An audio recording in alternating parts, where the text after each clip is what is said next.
नमस्कार, मैं हूँ आराधना। आप सभी का स्वागत है मेरे गुरु महादेव चैनल में। सर्वप्रथम मैं अपने गुरु को प्रणाम कर लूँ। मैं सर्वप्रथम मेरे शिव गुरु के चरणों में प्रणाम करती हूँ। मेरा प्रणाम स्वीकार करें, महादेव स्वीकार करें। माँ जगत जननी जगदम्बा के चरणों में प्रणाम करती हूँ। माँ मेरा प्रणाम स्वीकार करें। सर्व देवी देवताओं के चरणों में मैं प्रणाम करती हूँ। मेरा प्रणाम स्वीकार करें।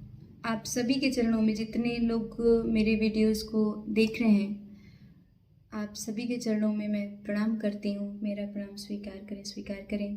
हरिंद्रानंद साहब स्वर्गीय नीलम दीदी के चरणों में मैं प्रणाम करती हूँ। मेरा प्रणाम स्वीकार करें। शिव चर्चा की अगली कड़ी में 2 लाइन का एक छोटा सा भजन आज हम सुनाना चाहते हैं आप लोगों को। उस दिन जो इससे पहले आपने वीडियो देखा होगा, उसमें था कि बोलने को दी जुबान और तू बोलता क्यों नहीं, लेने को शिव नाम तू अपना मुख खोलता क्यों नहीं। ये मुख जो है ना, ईश्वर ने दिया है ना। सारा कार्य करते रहें और सारे कार्य करने के बाद या कार्य करते रहें और ईश्वर का नाम लेते रहें, अपने प्रभु को याद करते रहें। और मैं तो मेरे गुरु महादेव को मैं अपना गुरु मानती हूँ और मैं यही प्रार्थना करती हूँ कि हे महादेव, आप मुझे अपने शिष्य रूप में स्वीकार करें। और मैं तो आपसे भी यही कहती हूँ कि जब भी हम कभी किसी के दरबार में जाते हैं, कभी ईश्वर से मांगते हैं ना, तो आप भी यही मांगे कि हे प्रभु, अगर कुछ देना ही हो तो मुझे अपने चरणों में प्रीति दीजिए, बस इसके अलावा कुछ भी नहीं। क्यों? जिस प्रकार माता पिता अपने बच्चों का कभी बुरा नहीं चाहते हैं, उसी प्रकार अगर हम ईश्वर में प्रीति मांगते हैं तो वो तो जगत पिता है, हमारा गुरु भी है। और हमने भगवान को साक्षात गुरु माना है। ये हमने और आज आपने नहीं, शिव हमारे और आपके नहीं, शिव सदियों से गुरु हैं। शिव हमारे गुरु, आपके गुरु, जगत गुरु हैं। आप लोग देखते होंगे जितने भी दैत्य, दानव और भगवान, ऋषि, महर्षि जितने लोग थे, उन अधिकतर लोगों ने शिव जी को गुरु माना है। शिव जी को गुरु मान करके उन्होंने अपनी शिक्षा दीक्षा ग्रहण की। तो ये हमारा और आपका सौभाग्य है कि आज हमें भी हरिंद्रानंद साहब के माध्यम से शिव जी को गुरु मानने का जो छोटा सा ज्ञान जो मिला है किसी के माध्यम से, मैं तो कोटि कोटि प्रणाम करती हूँ हरिंद्रानंद साहब और स्वर्गीय नीलम दीदी को भी। कि बोलने को दी जुबान और तू बोलता क्यों नहीं, लेने को शिव नाम तू अपना मुख खोलता क्यों नहीं। कि आज का न बोलना उस दिन तुझे याद आएगा, और तू बोलना तो चाहेगा पर बोल भी न पाएगा। इस पे एक छोटी सी कथा हम आपको सुनाते हैं, एक लाइन की। एक समय की बात है, एक कहते हैं ना, ईश्वर की मर्जी के सामने हमारी और आपकी मर्जी चलती नहीं है। एक ऐसे ही जो तर्क वितर्क करते हैं ना, उसी प्रकार के एक व्यक्ति थे। उन्होंने विचार किया, उन्होंने भागवत गीता में सुना था कि अंत समय में अगर ईश्वर का नाम भी हम ले लेते हैं तो हमें मोक्ष की प्राप्ति होती है।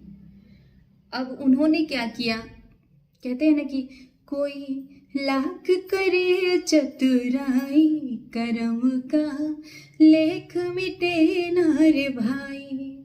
कोई कितनी भी चतुराई कर ले, लेकिन ये जो कर्म में लिखा है ना, और ये जो हमने अपने कर्म में क्या लिखा रहता है, जो हम करते हैं वही हमारा कर्म है, और जो हम कर्म करते हैं उसी का हम परिणाम भुगतते हैं।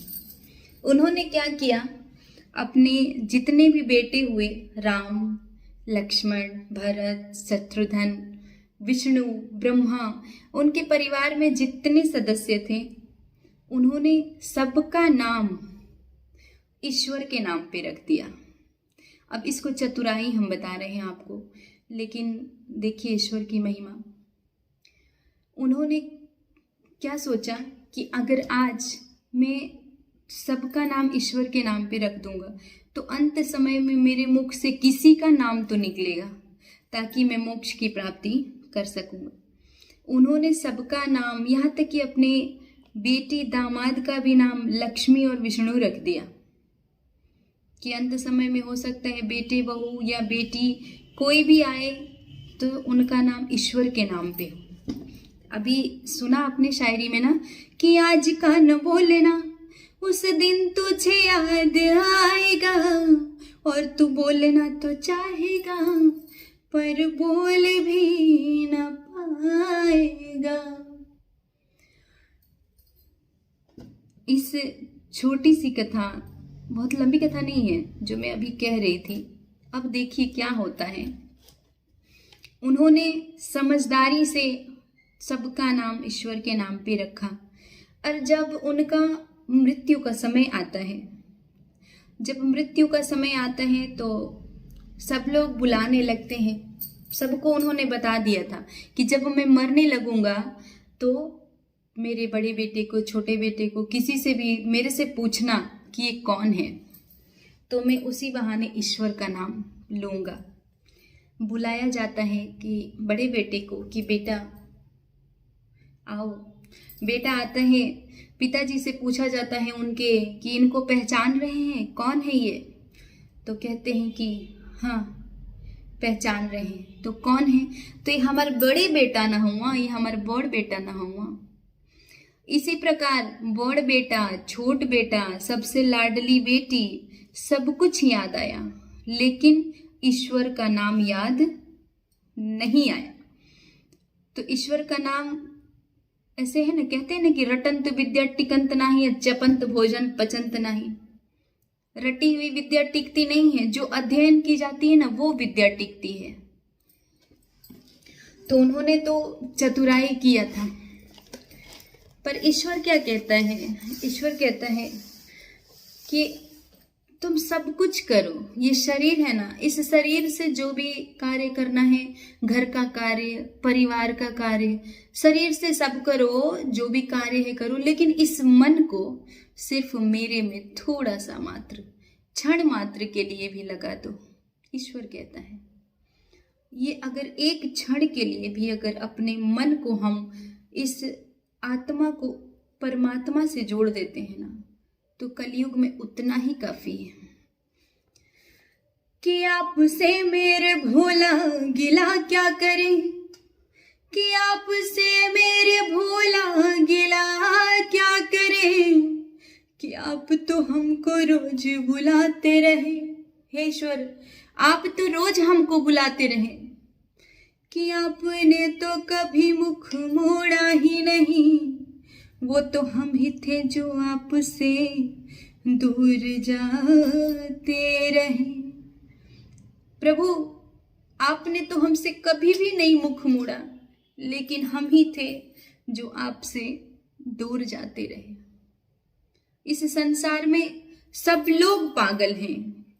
किसी को किसी चीज का नशा है, कोई किसी चीज के लिए पागल है, कोई पत्नी के लिए पागल है, कोई प्रेम के लिए पागल है, कोई बेटे के लिए पागल है, कोई धन दौलत के लिए पागल है। कहते हैं ना कि कोई पागल धन और दौलत का, कोई पागल बेटा नारी का, पर सच्चा तो वही पागल है जो पागल भोला भंडारी का।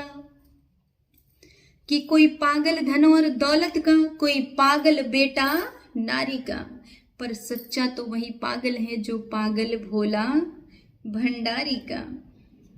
और ईश्वर कहता है कि एक बार, मात्र एक बार, कि दुनिया का बनकर देख लिया, दुनिया का बनकर देख लिया, अब शिव का बनकर देख जरा, शिव नाम में कितनी मस्ती है, शिव को गुरु बना कर देख जरा। ये शिव नाम में कितनी मस्ती है, एक बार शिव को गुरु बना के देख। और मैं सच कहती हूँ, अगर सच्चे मन से शिव को अगर आप गुरु मान लेना तो स्वयं आपको ऐसा लगेगा कि आपका मन धीरे धीरे, क्यों, देखिए इसमें क्या है, कलयुग में क्या है, किसी भी प्रकार से ईश्वर का नाम लें। क्यों हरि कीर्तन कराया जाता है, भागवत गीता के मान लीजिए एक ही भाग 1 और भाग 2 इतना ही होता है जो कंटिन्यू लोग पढ़ते हैं, लेकिन रोज अध्ययन और रोज क्यों सुना जाता है? कभी कौन से क्षण दिमाग में बात बैठ जाए कोई नहीं जानता है। तो हमने और आपने आज ईश्वर को कैसे भुला दिया है। एक छोटी सी भजन है, एक लाइन की। दयावान प्रभु को भुला देने वाले, दयावान प्रभु को भुला देने वाले, आखिर तेरा क्या ठिकाना बनेगा। उस दयावान प्रभु को हम और आप भूल जाते हैं। इस संसार को हम जिसको याद करते हैं ना, वास्तव में देखें तो कोई अपना नहीं है, कोई अपना नहीं है। अगर कोई कर्ज भी देता है ना तो हैसियत देख के देता है, औकात देख के देता है कि आपकी औकात क्या है, हमारी औकात क्या है, हमारी हैसियत क्या है। अगर हम कर्ज वापस कर सकते हैं तो ही सामने वाला हमें कर्ज के रूप में कुछ भी चीज देता है। अगर नहीं कर सकते हैं तो वो कर्ज भी देने से इनकार कर देता है। और वो दयावान प्रभु जो इतना दयालु है, आज हम उसी को भूल जाते हैं। अगर हम उसको ही भूल गए तो हमें ठिकाना कहाँ मिलेगा। दयावान प्रभु को भुला देने वाले, आखिर तेरा क्या ठिकाना बनेगा। आएगा जब भी बुलावा वहां से, आएगा जब भी बुलावा वहां से, कोई ना कोई तो बहाना बनेगा।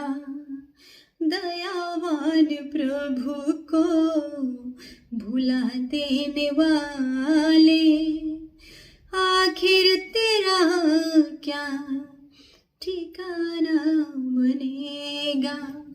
अगर ऊपर से बुलावा आ गया ना कि आपको जाना है, तो आप कितनी भी युक्ति कर लें, कितने भी जुगाड़ कर लें, लेकिन जाना है ना तो ठोकर लगने मात्र से हम गिर जाते हैं और गिर करके मृत्यु हो जाती है। ये सत्य है, ये तो हम भी जानते हैं और आप लोग भी जानते हैं। तो क्यों, तो फिर आखिर क्यों ऐसा करते हैं कि जो प्रेम, जिस प्रेम को हमें उस दयावान प्रभु पे लुटाना था, उस प्रेम को हम कहाँ लुटाते हैं। देखिए, जो प्रेम तुझको लुटाना था प्रभु पे, जो प्रेम तुझको लुटाना था प्रभु पे, वो प्रेम तुमने लुटाया जगत में। जो प्रेम तुझको लुटाना था प्रभु पे, वो प्रेम तुमने लुटाया जगत में।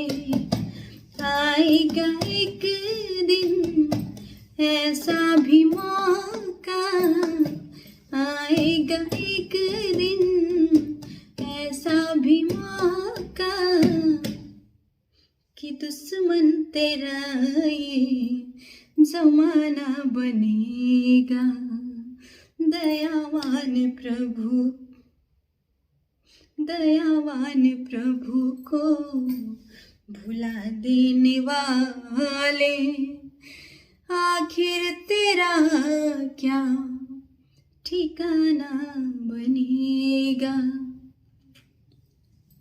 एक समय ऐसा आएगा कि जिसके लिए हम मरते हैं ना, जिससे हम बहुत प्रेम करते हैं, उस दयावान प्रभु को छोड़कर वो इस प्रकार हमसे दूर जाएगा कि हमने और आपने कभी विचार नहीं किया। तो ऐसे रिश्तों में क्या उलझना, ऐसे रिश्तों में उलझने से हमें क्या लाभ। तो इस तन से सारे कार्यों को करते हुए और मन से अपने ईश्वर का, मन से अपने प्रभु का स्मरण जरूर करें। और आप सभी से अनुरोध है, मेरी वीडियोस थोड़ी लंबी हो जाती हैं, शायद अभी मुझे वीडियोस बनाने का उतना आइडिया, उतना अनुभव नहीं है, फिर भी मैं पहले भी बता चुकी हूँ कि मैं अपनी बातों को आप सभी के बीच में रखने का एक माध्यम मैंने चुना है कि मैं वीडियो अपलोड करती हूँ। तो आप सभी से अनुरोध है कि गलत सही या जो कुछ भी कमियाँ हों तो प्लीज़ कमेंट करके आप लोग अवश्य बताइएगा। बाकी अगले वीडियो में आप सभी को फिर से मेरा कोटि कोटि प्रणाम है। हर हर महादेव, राधे राधे।